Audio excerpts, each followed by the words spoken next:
Next ಕೆಆರ್ಪುರದ ಅಯ್ಯಪ್ಪನಗರದಲ್ಲಿ BESCOM ನಿರ್ಲಕ್ಷ್ಯದಿಂದ ವಿದ್ಯುತ್ shock ತಗಲಿ 80% ಸುಟ್ಟ ಗಾಯಗಳಿಂದ ಬಾಲಕ ಅನಂತ ಪರಿಸ್ಥಿತಿ ಚಿಂತಾಜನಕವಾಗಿದೆ. ಬಾಲಕನನ್ನ ಐಸಿಯುಗೆ ಶಿಫ್ಟ್ ಮಾಡಲಾಗಿದೆ. ನೇಪಾಳ ಮೂಲದ ತಾಯಿಯ ಗೋಳಾಟ ಮಾತ್ರ ಹೇಳತೀರದಾಗಿದೆ. ಇದಂತೂ ಇನ್ನೂ ಹಾರಿಬಲ್.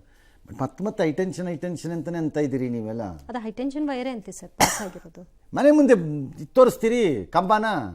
ಹಾಂ ಸರ್, ಅದ್ರ ಮೇಲೆ ಬಿಲ್ಡಿಂಗ್ ಮೇಲೆ ಹೋಗಿದ್ರೆ ದೇರ್ ಇಸ್ ಎ ಪ್ರಾಬ್ಲಮ್. ನಾನು ಹೇಳ್ತೀನಿ, ನನಗೆ ಭಾಳ ಬೇಸರ ಆಗಿದೆ ಈ ಕೇಸು. ಅದು ಬೇರೆ ವಿಚಾರ. ಮಗುದ್ ಏನು ಅನುಭವಿಸ್ತಿದ್ಯೋ ಪಾಪ ಅದು ಒಳಗಡೆ, ಅದ್ರ ಅಮ್ಮ ಆಚೆ ಒಳಗಡೆ ಇದು ಪಾಪ. ಅದಕ್ಕೆ ಗೊತ್ತು. ಬಟ್ ಅಂಡರ್ ದಿ ಎಲೆಕ್ಟ್ರಿಸಿಟಿ ಆ್ಯಕ್ಟಲ್ಲಿ ನೀವು ಹೈಟೆನ್ಷನ್ ವೈರ್ಗಳ ಕೆಳಗಡೆ ಮನೆ ಕಟ್ಟೋ ಹಾಗಿಲ್ಲ. ಇವ್ರದ್ದು ತಪ್ಪಾಗತ್ತೆ.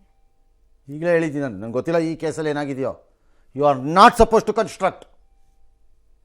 If anything happens nobody is responsible ಅದರಲ್ಲಿ. Okay, risk high tension. ಅದಕ್ಕೆ ನಾನು ಪದೇ ಹೇಳ್ತಿರೋದು ಅದು ಹೈಟೆನ್ಷನ್ ಅಂತ. ಹೈಟೆನ್ಷನ್ ವೈರೇ ಅಂತ. ಹಾಂ, ನಂಗೆ ಗೊತ್ತಿಲ್ಲ. ಅದಾಗಿದ್ರೆ ನೀವು ಕಟ್ಟೋಂಗಿಲ್ಲ. ಕಟ್ಟಿದ್ರೆ ನಿಮ್ಮ ಹಣೆ ಬರಹ ತಗಲಾಕಂಡ್ರೆ ನೀವೇ ತಗಲಾಕತ್ತೀರಿ, ಹೇಳಿದ್ದೀನಿ ನಾನು. ಜವಾಬ್ದಾರರು. ಎಸ್, ಈ ಸೋಷಿಯಲ್ ಮೀಡಿಯಾದಲ್ಲಿ ಒಂದೊಂದು ಸರಿ ಇಂಥವೆಲ್ಲ ಬರುತ್ತಪ್ಪ.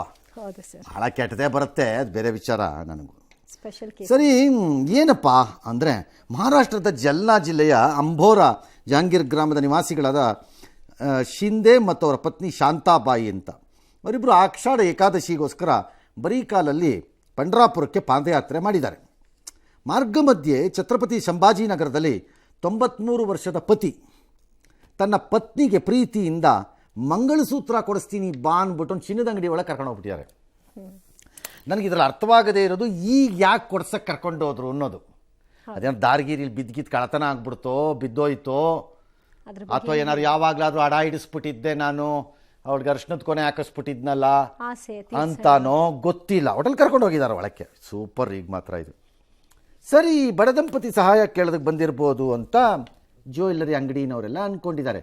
ಯಾರೋ ಏನೋ ಕಷ್ಟ ಇರಬೇಕು ಕೇಳಕ್ಕೆ ಬಂದಿರ್ತಾರೆ ಅಂತ. ಆಮೇಲೆ ಅವ್ರಿಗೆ ಗೊತ್ತಾಗಿದೆ ಅಲ್ಲ ಅಂತ. ಸರಿ, ಅಂಗಡಿ ಮಾಲೀಕ ಏನು ಮಾಡ್ದ ಕೇಳಿಸ್ಕೊಂಡು ಸ್ಟೋರಿನ. ಅಯ್ಯಯ್ಯೋ ರಾಮಚಂದ್ರ ಅಂದ್ಬಿಟ್ಟು, ಇರ್ರಿ ಒಂದು ನಿಮಿಷ ಅಂದ್ಬಿಟ್ಟು 1,000, ಆಮೇಲೆ ಇನ್ನೇನು ಅವ್ರ ಹತ್ರ ಇದ್ದಿದ್ದು 1,120 ರೂಪಾಯಿ. ಹಾಂ, ಅದನ್ನೆಲ್ಲ ಕೊಡಕ್ಕೆ ಹೋಗಿದ್ದಾರೆ ಅವರು. ಬೇಡ ನಾನು ನಮ್ಮ ಅಂಗಡಿಗೆ ದೇವ್ರ ರೂಪದಲ್ಲಿ ನೀವು ಬಂದಿದ್ದೀರಾ, ನಿಮಗೆ ನಾವು ಇದು ಕೊಡ್ತೀವಿ ಅಂತ ಅವ್ರು ಕೊಟ್ಟಿದ್ದಾರೆ. ಆಮೇಲೆ ಎಲ್ಲ ಕೊಡ್ಸಿದ್ನ. ಅದ್ರದ್ದು ರೇಟು ತೂಕ ಎಲ್ಲ ಹೇಳಿಲ್ಲ ಅವನು. ಓಲೆ ಮತ್ತೆ ಸರ್ ಎರಡೂ ಕೊಟ್ಟಿದ್ದಾರೆ. ಅಂದರೆ ದುಡ್ಡು ಇಸ್ಕೊಂಡ್ಬಿಟ್ಟಿದ್ದೀನಿ, ವಾಪಸ್ ಕೊಟ್ಟಿದ್ದಾರಾ? ಹ್ಞೂ ಸರ್, ಅದೆಲ್ಲ ನಿಮ್ಮದೇ ಅಂತ ಕೊಟ್ಟು 10 ರೂಪಾಯಿ ಮಾತ್ರ ಇಟ್ಕೊಂಡಿದ್ದಾರೆ ಸರ್.